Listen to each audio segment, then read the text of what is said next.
జనగామ జిల్లా రఘునాథపల్లి మండల కేంద్రంలో ప్రజాపాలన ప్రగతి ప్రణాళికలో భాగంగా భారీ వైద్య శిబిరం నిర్వహించారు. ప్రభుత్వం చేపట్టిన 99 రోజుల కార్యక్రమంలో భాగంగా పీహెచ్సీలో నిర్వహించిన ఈ శిబిరానికి 410 మంది రోగులు హాజరై 6 రకాల స్పెషలిస్ట్ డాక్టర్ల ద్వారా చికిత్స పొందారు.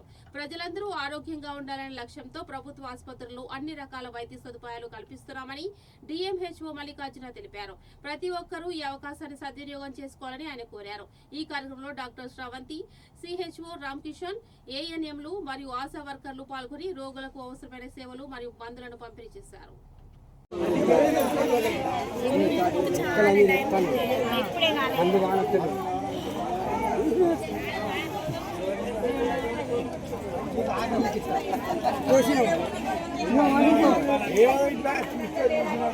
ఇక్కడ డాక్టర్లు రాసే మందులు గవర్నమెంట్లో దొరకకపోయినా బయట అయినా తీసుకోండి, కానీ మంచి రాయించుకోండి. ఇక్కడైతే దాదాపు అన్నీ ఇస్తాం.